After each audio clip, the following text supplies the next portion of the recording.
नमस्कार दोस्तों, आप सभी का स्वागत है आज के एक फिर न्यू कहानी में। आज की कहानी में दोस्तों हम लोग जानने वाले हैं भूखे मर जाना, परंतु इन 3 लोगों से कभी भी मदद मत मांगना। अगर आप मदद मांगते हैं तो आपको सिर्फ धोखा ही मिलेगा। आखिर वो कौन लोग हैं जिनसे हमें मदद नहीं मांगने चाहिए? यानी हमारे समाज में वो 3 प्रकार के लोग होते हैं जिनसे अगर हम मदद की उम्मीद करते हैं तो हमारे साथ वो धोखा देकर जाते हैं। तो दोस्तों कहानी को हो सके तो आप लोग पूरा सुनना और कहानी में अंत तक ज़रूर बने रहना। कहानी में दोस्तों आप लोग खो जाए उससे पहले आप लोग चैनल को सब्सक्राइब कर लीजिए और ऑल नोटिफिकेशन को ऑन कर लीजिए। चलिए कहानी को शुरू करते हैं। एक छोटा सा गांव था। उस गांव के बगल में एक बहुत बड़ा जंगल था। जिस जंगल में एक बहुत बड़ा बरगद का पेड़ था, उसी पेड़ पर एक कौवा और कौवी की जोड़ी बैठा करते थे। यानी दोनों आपस में काफ़ी खुश थे। जब भी कौवा कहीं पर जाता, कौवी को साथ ले जाता, दोनों अनाज खाते और पुनः उसी जंगल में आकर उसी बरगद के पेड़ पर बैठ जाते। उनका ज़िंदगी कहे तो अच्छा खासा बीत रहा था। एक दिन की बात है, कौवी कौवा से बोलती है कि हे पिया जी, आज मेरा मन नहीं लग रहा है, मेरा मन कर रहा है कि कुछ आप अच्छा खासा कहानी सुनाते। तभी कौवा कहता है कि मैं तुमको ऐसे कौन सा कहानी सुनाऊं। तभी कौवी कहती है कि मुझे एक बात याद आ गई। अक्सर हम लोग जिस यानी कौवी से दोस्ती किए हैं, जो कि रास्ते में हमें वो मिलती है, वो अक्सर हमारे दोस्ती पर शक करते हैं।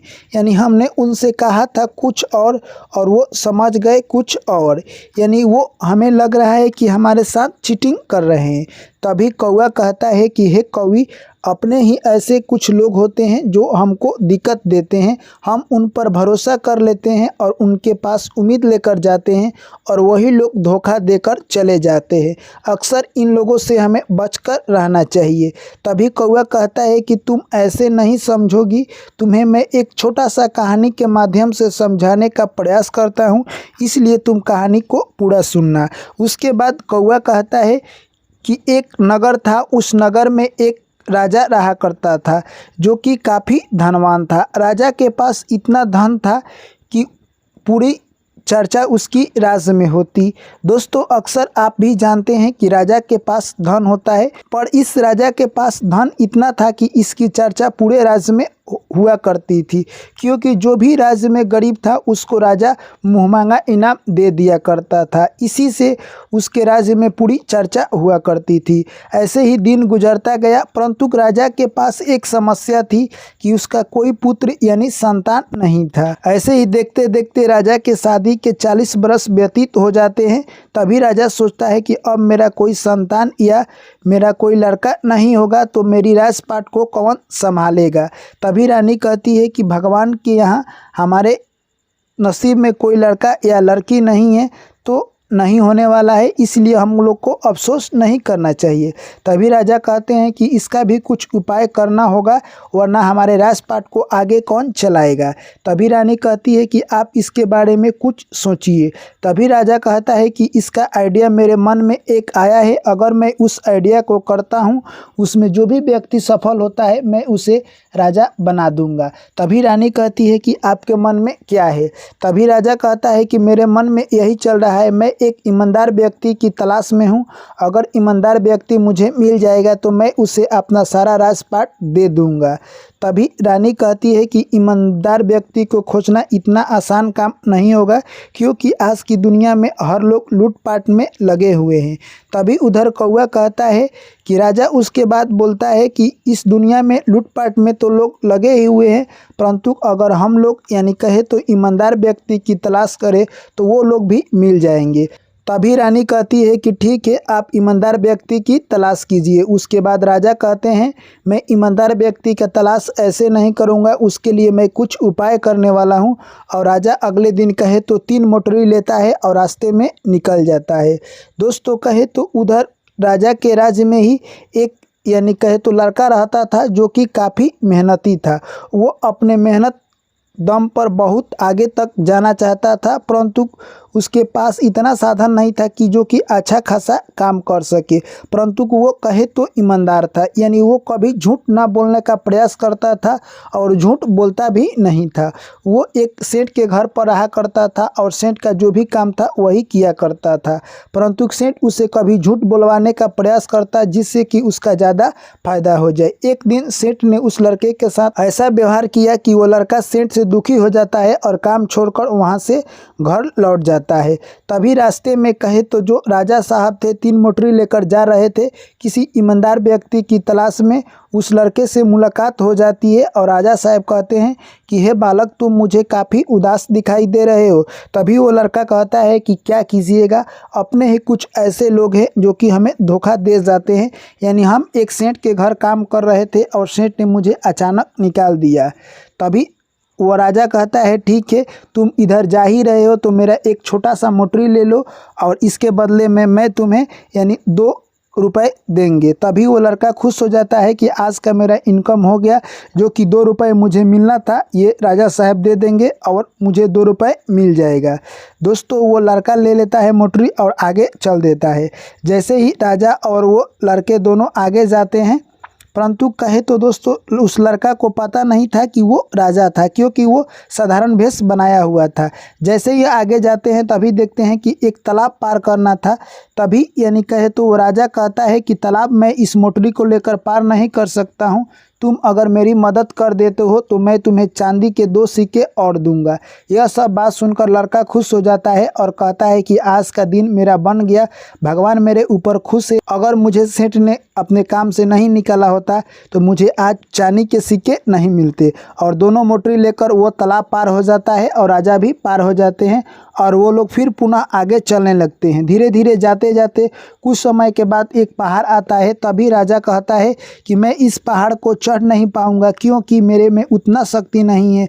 अगर मैं मोटरी लेकर चढ़ रहा हूँ, अगर गलती से मैं बैक आ गया तो मेरी डांड की सारी हड्डी टूट जाएगी और मेरा ज़िंदगी बेकार हो जाएगा। इसलिए तुम यह मोटरी ले लो और तुम ही इस पहाड़ को चढ़ाई कर सकते हो, क्योंकि तुम नौजवान हो। तभी लड़का कहता है ठीक है, मैं यह मोटरी लेकर चढ़ जाऊंगा।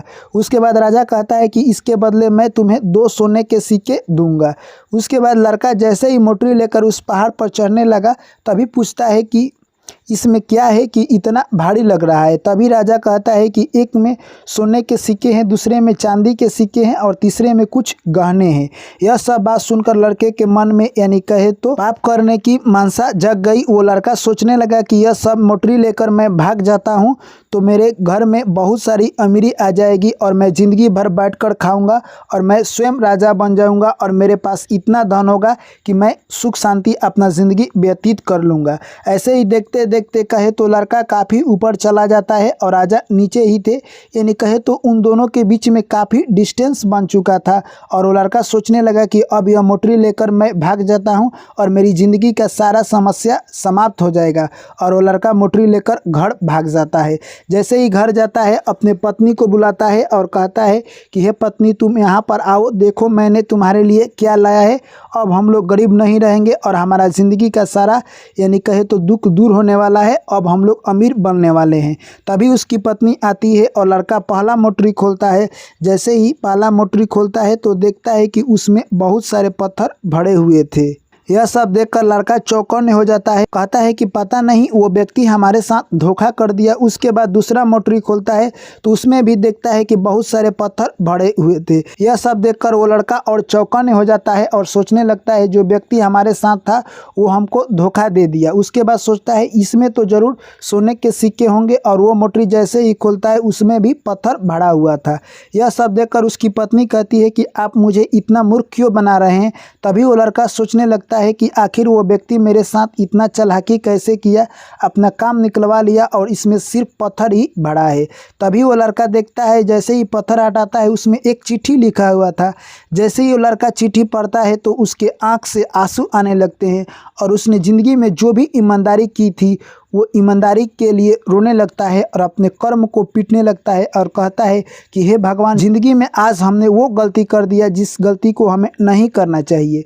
दोस्तों उस पत्र में लिखा था कि मैं एक राजा हूँ और मैं एक आम आदमी का भेष बनाया हूँ और मैं अपने राजपाट के लिए एक ईमानदार व्यक्ति की तलाश कर रहा हूँ, परंतु तुम तो ईमानदार व्यक्ति नहीं हो। तुम तो मेरे मोटरी लेकर ही भाग गए, इसलिए मैं तुम्हें अपना यानी राजा नहीं बना सकता हूँ। अगर तुम ऐसा नहीं करते तो तुम आज एक राज्य के मालिक होते। यह बात जैसे ही लड़का पढ़ता है उसके मन में यानी जो भी वो निष्ठा यानी कहे तो ईमानदारी दिखाता था उसके प्रति वो सोचने लगा और रोने लगा। वो मन ही मन सोच रहा था कि ज़िंदगी में हमने एक गलत काम किया और पूरा मेरा यानी कहे तो ईमानदारी पर पानी फिर गया। उसके बाद कौवा कहता है कि इंसान को 3 काम कभी भी नहीं करना चाहिए। जो व्यक्ति 3 काम करता है उनसे हमें दोस्ती भी नहीं करना चाहिए। यानी इंसान अगर ज़िंदगी भर ईमानदारी करता है, अगर गलती से कभी बेईमानी करने का सोचता भी है, जिस तरह से वो लड़का एक समय बेईमानी किया और वो राजा बनने वाला था, अगर उस समय वो बेईमानी नहीं करता तो वो राजा बन जाता, परंतु उसने एक छोटी सी गलती की और ज़िंदगी भर का ईमानदारी उसका समाप्त हो गया। तो ऐसे लोगों से हमें यानी कभी भी दोस्ती नहीं करनी चाहिए और उनसे कोई भी हेल्प की उम्मीद नहीं करना चाहिए। और जो व्यक्ति नशे में रहते हैं उनसे भी हमें कोई हेल्प की उम्मीद नहीं करना चाहिए और उनसे हेल्प नहीं मांगना चाहिए, क्योंकि नशे में रहने वाले व्यक्ति का कोई अपना और दूसरा पराया नहीं होता। वो किसी का भी क्षति पहुंचा सकते हैं और किसी को भी धोखा दे सकते हैं। और तीसरा यानी घमंडी व्यक्ति से कभी भी आप दूरी बना कर रखें। उनसे कभी भी आप उम्मीद ना करें कि आपको वो यानी कहे तो हेल्प करेंगे और आप उनसे कुछ उम्मीद ना रखें, आपको वो कुछ देने वाले नहीं है, क्योंकि घमंडी व्यक्ति घमंड में ही अपना चूर रहता है और जिसके अंदर घमंड रहता है उसका विवेक शून्य हो जाता है। वैसे व्यक्ति से हमें हेल्प की कोई आशा नहीं करनी चाहिए। यह बात कौवा अपनी कवि को बताता है। तभी कवि कहती है कि हे पिया जी, आपने एक ऐसा कहानी सुनाया जिसे सुनने के बाद मेरा दिल में सुकून आ गया। अब मैं जान गई हूँ कि जो अपने होते हैं अक्सर वही धोखे देते हैं और अपने लोगों में ऐसे 3 लोगों से हमें कभी भी यानी हेल्प की उम्मीद नहीं रखना चाहिए। तो दोस्तों, मैं आशा करता हूँ कि ये कहानी आप लोगों को पसंद आई है, तो कहानी को कर दीजिए लाइक। जो भी मेरे प्यारे साथी भाई एवं बहन और दर्शकगण चैनल पर पहली बार आए हैं, चैनल को कर लीजिए सब्सक्राइब। पुनः मुलाकात होगी एक नई कहानी में, तब तक आप लोग मुझे दीजिए इजाज़त। सभी साथियों को मेरा प्यार भरा नमस्कार। Thank you, take care, bye bye, जय श्री कृष्ण, राधे राधे।